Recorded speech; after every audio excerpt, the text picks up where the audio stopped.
Ford 2003. It's a Mercury actually, Mountaineer. It's sort of like the Explorer. So the problem I'm having is I have no heat, and the actuator inside the car started going about a month ago, flip-flopping. You could hear it click, click, click, click. Well, just the other day, my wife made it home from work, and all of a sudden went to go take it to go somewhere, and no heat at all. Just finally gave up the ghost. So first thing I want to do is I went on YouTube today, and I went to go see what videos I could find. So I found a video, something similar to what we're working on here today, I hope. And they didn't say anything about this, but I'm thinking I'm going to disconnect the battery first thing, because I am going to be messing with the dash. And as far as I know, the whole dash has to come out in order to fix this thing.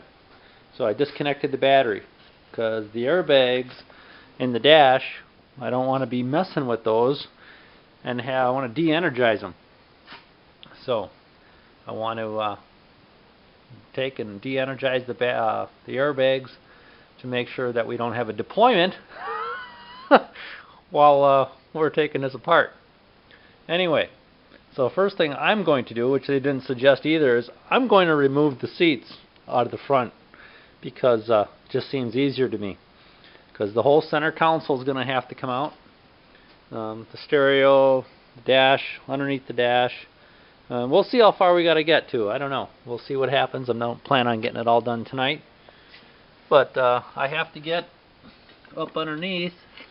As you can see, there's the ductwork where the heat comes out, and behind inside that console is the actuator that operates the door.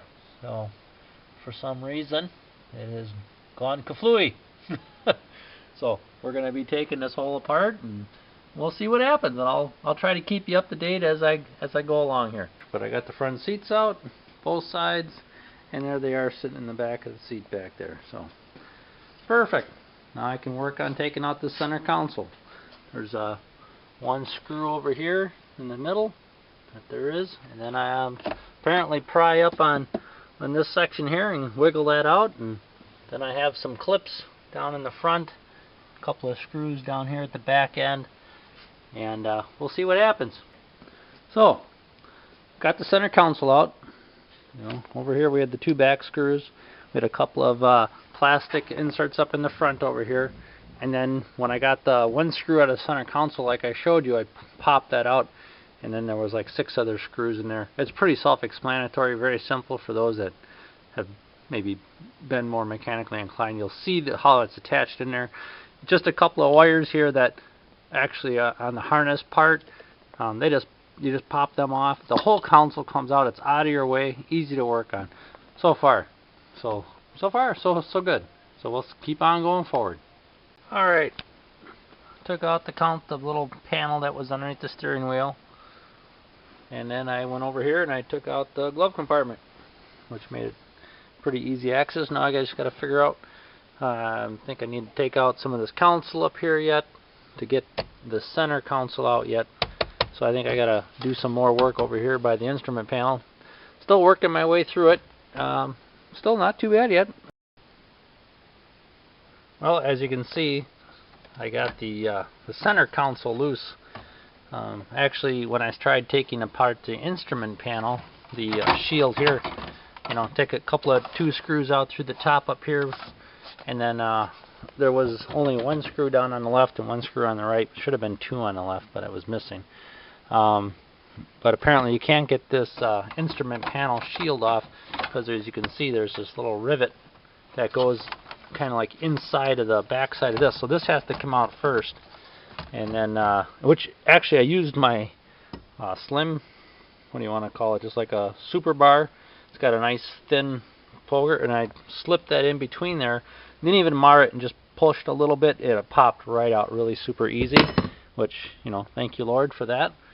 So we're getting there, little by little, trying to figure out how it goes. I don't know if I have to take anything out apart on this steering wheel shielding here. They didn't mention nothing like that on YouTube, but as I go along, I'm just kind of feeling my way through it, and I'm going to disconnect some of the harness back here behind the control panel here, so I can get this out of my way, and then hopefully get down to dirty business. Find that actuator. Alright, see you after a while. Okay, decided to go ahead and take this the shield off of the defrost, the little black thing. I put a little screwdriver underneath there and gently pried up alongside that whole edge around the front. And then of course you had the wiring for the light sensor. You had to watch that. That was easy to get out. And then I can just take this right out of the way. So put that in the back seat with everybody else. Everyone's have a nice little party in the back. So now looking at some different things here. Seeing that there's some screws that holds this dash on yet. We're going to attempt to take some more of these screws apart and see if I can get that dash out of there. And then I can get down here into the, hopefully get down to the actuator and into that housing area and see what's going on. Alright. Alright, this was not easy to take out. This is the instrument panel that goes around the steering wheel. There's like a nice leather shield that went around the steering column. There's a bunch of clips around that went in there. I don't know if I can get my camera in there to show you. It's really hard to see. Let's see. There's some this little shield on top of the steering column. There's some little holes there that all popped into. And so you had to just be real gentle and unplug all the wiring harnesses to the switches. You'll see the harness there for the headlights controls and the foot pedal control. And so now we got all that out. Well, today is Monday, January 24th, I think. Oh, doesn't matter. Anyway, my camera battery went out, so I couldn't finish recording yesterday. But I ended up taking out the instrument panel up above, where the speedometer and the tachometer are usually at. I took those out, and there was two screws behind that held the plastic shield, or the plastic part of the dash, in place. And then I pulled the radio out, and that helped loosen up the center piece here. And then there was a few screws here down at the bottom behind the cowl. You know, there's plenty of screws that are behind, and you can't get the whole shield off. This whole dash part, the plastic part, can't get it off, I don't know, without even taking the windshield out, I think, because there's some screws that go all the way up in each corner on both sides of the window back at you, and there's no way you can't even get your hand to get in there. So the actuator is right down here in the heater unit, right down where my hand is, and that's where it's at. And in order to get the dash out, I'm able to pull on it enough so I didn't have to really move it out, and I blocked it out, and then I was able to get my hand in there and get the three screws that hold the actuator in place out of there. And then I took the actuator apart, and I found a couple of small pieces of plastic in there. And so I don't know, but the door works fine, so I know the door is operational. And then I had another problem in my vehicle, is that the fresh air return door was not working. And I had a friend of mine put a piece of cardboard up in there for me when he was working on it, and that helped keep the cold air from coming in, especially in the wintertime. So what I ended up doing was looking at this situation. As you can see, the blower motor is right here.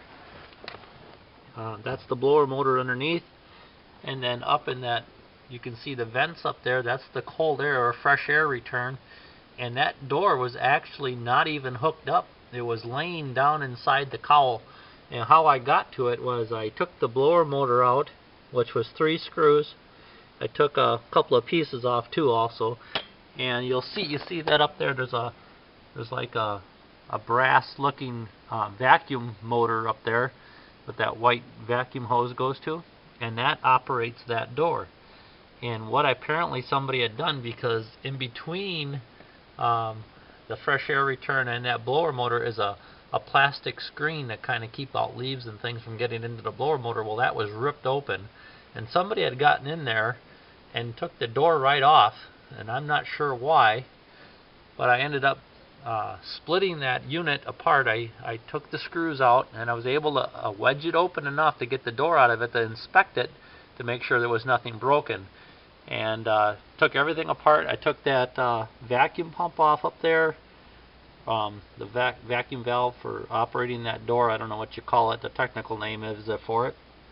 I took it off and then I reinstalled it. I reached my hand up through the bottom, through the where the blower motor goes. Since they had a hole in that screen already, I was able to reach right up inside, hold the door in place, and then place that motor back in position and get everything hooked back up, and then refasten everything back in again. Tight little spot, but I had to take that little, there's a bracket right there that had to come off, and but I got it. And so praise God. I'm so thankful that he was with me today, because I probably wouldn't be able to do it without him, that's for sure. And so I'm very grateful. And then a friend of mine is getting me the actuator valve today. Should be coming in around 1 or 2 o'clock this afternoon, so I'll be able to go get that. And we'll be able to finish things up and put her back together, I hope. So, and yesterday it ended up taking me around 3 hours. I took apart more than probably needed to, because I didn't really know what I was doing. But I'm glad I did as much as I did. And then I found a mouse nest in the center console area right here. The mouse had gotten in here and built a nest inside. I didn't even, figure that happening. But mouse can do a lot of damage, so he didn't look like he did anything else. Just trying to stay warm in the winter. But anyway, I can't think of anything else to add towards this. But not a bad project, really. If you're mechanically inclined, this isn't. It's a time consumer. I mean, it took me 3 hours to get the actuator out. But like I said before, I probably did a little bit more work than needed. But I'm glad I took apart as much as I did to get inside and really loosen that dash up so I could pull it back far enough. It really wasn't that much longer. I mean, for 3 hours to get it apart, not a big deal.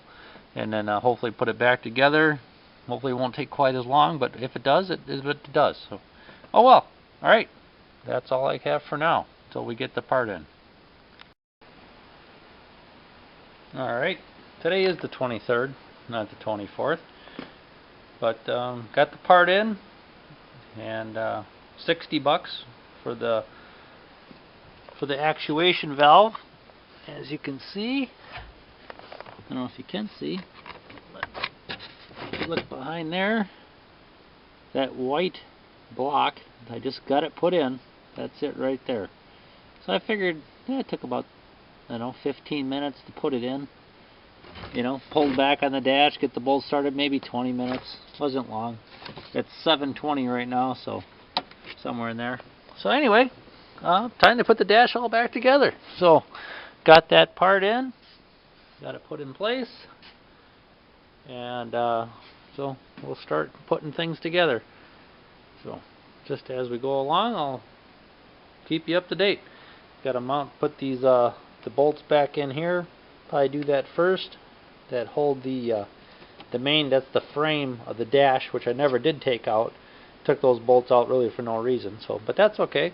It was a learning process, and it wasn't that difficult of a process to go through. But glad I took everything apart that I did. Glad I took the seats out, because it sure made it that much easier to get in here. Because I was laying on my back upside down most of the time trying to get that valve in and out.